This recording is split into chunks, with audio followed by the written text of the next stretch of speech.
Target with study Prayagraj channel में आप सभी का स्वागत है। इस वीडियो में हम ब्रूनर का संज्ञानात्मक विकास का सिद्धांत पढ़ेंगे, उस पर बेहतर समझ बनाएंगे। Cognitive development theory of Bruner, इसके बाद संज्ञानात्मक विकास का दिए थे वो जॉन पियाजे। 4 अवस्थाओं में उन्होंने बांटा था। इनके द्वारा जो है कॉग्निटिव थ्योरी जो दी गई उनको 3 अवस्थाओं में बांटा गया है। तो ब्रूनर का पूरा नाम था जीरोम ब्रूनर। जीरोम ब्रूनर के अनुसार बालक का संज्ञानात्मक विकास एक क्रमिक प्रक्रिया है। ब्रूनर ने अपने सिद्धांत में मूलतः 2 प्रश्नों को उत्तर देने का प्रयास किया है कि नंबर 1 है बालक एवं शिशु दोनों में चिंतन कैसे, बात मतलब छोटा बालक और शिशु जो है कैसे चिंतन करता है, सोच विचार करता है। दूसरा है शिशु कैसे अपनी अनुभूतियों को मानसिक रूप में प्रकट करता है, मतलब वो जो अनुभव करता है उसको अपने दिमाग से कैसे प्रकट करता है, इसको बताए हैं। ब्रूनर ने संज्ञानात्मक विकास की 3 अवस्था बताया जो क्रमबद्ध होती है। उन्होंने जैसे संज्ञानात्मक विकास के 4 चरण बताए थे जीन पियाजे ने। इन्होंने संज्ञानात्मक विकास के 3 चरण बताए हैं। नंबर 1 है सक्रियता या क्रियात्मक अवस्था, इनएक्टिव स्टेज जो 0 से 2 वर्ष तक होता है।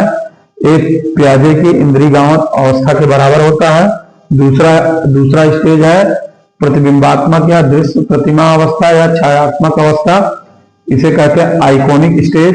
ये 2 वर्ष से 7 वर्ष के बालकों में होती है। पियाजे के पूर्ण संक्रियात्मकता के बराबर है। तीसरा है संकेतात्मक अवस्था जिसे सिंबॉलिक स्टेज बोलते हैं। उसके बाद अब देखिए हम इन तीनों अवस्थाओं का क्रमबद्ध अध्ययन करेंगे।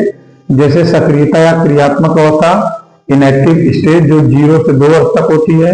ये पूछा जा सकता है कि ब्रूनर ने संज्ञानात्मक विकास के कितने स्तरों में बांटा है। तो ब्रूनर ने संज्ञानात्मक विकास को 3 स्तरों में बांटा है। पहला स्तर है सक्रियता या क्रियात्मक अवस्था जो 0 से 2 वर्ष तक होती है। उसके बाद प्रतिबिंबात्मक अवस्था जो है 2 से 7 वर्ष तक होती है। संकेतात्मक अवस्था 7 वर्ष से ऊपर होती है। तो पूछा जा सकता है कि कितने कितने साल तक की होती है, इसको हमको याद रखना है। अब ये जो है पूछा जा सकता है कि ब्रूनर का जो सक्रियात्मक या क्रियात्मक अवस्था है पियाजे के किस अवस्था के बराबर है, तो पियाजे के इंद्रियगामक अवस्था के बराबर है। इस अवस्था में बालक अभिव्यक्ति कोई चीज बताना चाहता है वो क्रिया द्वारा बताता है, अर्थात क्रियाओं द्वारा हाथ पैर चलाकर वस्तु को पकड़कर मोड़ना तोड़ना पटकना ही अपने वातावरण को समझने प्रयास। मतलब अगर इसमें बालक जो है अपनी अभिव्यक्ति जो उसको बोलना तो आता नहीं है, 0 से 2 वर्ष का बच्चा है, तो अपनी अभिव्यक्ति जो है क्रिया के माध्यम से व्यक्त करता है। जैसे उसको दूध की बोतल देखकर हाथ द्वारा हाथ पैर फेंकना अर्थात दूध पीने की इच्छा करना।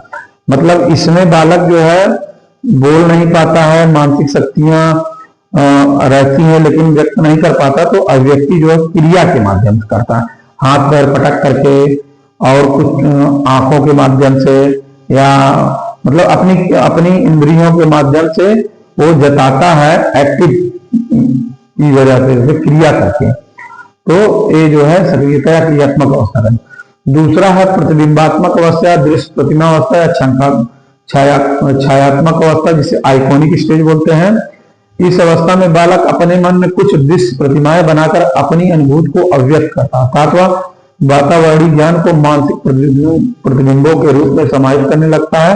इस प्रकार उसमें दृश्य, इसमें दृश्य। इस जो 2 से 7 वर्ष तक के बालक होते हैं, इसमें कुछ जो चीजें देख लेता है अपने दिमाग में जो है उसकी प्रतिमा को अंकित कर लेता है और उसी के आधार पर जो है वो जो है मानसिक क्रियाओं को करता है। जहां पे जरूरत रहती है अपने मानसिक पटल पे उस प्रतिबिंब को रखा रहता है, जहां जरूरत पड़ती है उस जरूरत के हिसाब से वो जो है व्यक्त कर देता है।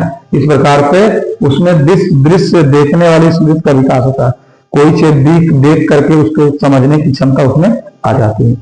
तीसरी अवस्था संकेतात्मक अवस्था जिसे बोलते हैं सिंबॉलिक स्टेज जो 7 वर्ष से ऊपर होती है। यह संज्ञानात्मक विकास की परिपक्व अवस्था होती है। अगर पूछा जाएगा कि ब्रूनर के संज्ञानात्मक विकास की परिपक्व अवस्था क्या थी, तो उसको हमको बताना पड़ेगा संकेतात्मक अवस्था, सिंबॉलिक स्टेज।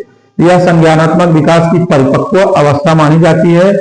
जिसमें बालक अपनी भाषा व तर्क द्वारा ज्ञानार्जन, इसमें व्यक्ति बोल भी सकता है और तर्क भी कर सकता है। उसके बोलने के आधार पर और तर्क के आधार पर ज्ञान की प्राप्ति करता है। संकेत प्रणाली विकसित करता है, अर्थात संकेत प्रणाली को समझने लगता है। जटिल अनुभवों व विचारों को संक्षिप्त रूप में प्रस्तुत करने, कठिन कठिन चीजें को समझने लगता है और उसको व्यक्त करने लगता है। अतः बालक के लिए सूचनाओं का स्मरण व भंडारण आसान। इस प्रकार से बालक जो है सूचनाओं को, मतलब जो सूचनाएं उसने देखा है उसको अपने दिमाग मानसिक पटल पे याद कर लेता है। इस प्रकार से हमने देखा कि ब्रूनर का जो संज्ञानात्मक विकास है 3 स्टेजों में डिवाइड है। पहला है क्रियात्मक इनएक्टिव स्टेज जो 0 से 2 वर्ष होता है। दूसरा है कि आइकोनिक स्टेज जो 0 से 7 वर्ष होता है। तीसरा होता है सिंबॉलिक स्टेज जो 7 वर्ष से ऊपर होता है। इन विभिन्न स्टेजों में बालक विभिन्न तरह की, पहली स्टेज में बालक क्रियाओं के माध्यम से सीखता है। दूसरे स्टेज में बालक को छायांकन या सिंबॉलिक के माध्यम से अपने दिमाग में जो है प्रतिबिंब को बैठा करके उसके आधार पर वो ज्ञान को प्राप्त करता है। तीसरे में है संकेतों को समझने लगता है, तर्क करने लगता है, विचार करने लगता है, जटिल चीजों को समझने लगता है तथा उच्च विचार सोचने की क्षमता उसके अंदर आ जाती है। इस प्रकार से ब्रूनर द्वारा जो ये तीनों जो है चरण बताए गए इसको हमने विस्तार पूर्वक समझा। अगर आपको मेरी वीडियो पसंद आई हो तो मेरे वीडियो को लाइक करिएगा, कमेंट करिएगा, मेरे चैनल को सब्सक्राइब करिएगा, जिससे मैं आपके लिए बेहतर से बेहतर वीडियो बना सकूं। धन्यवाद।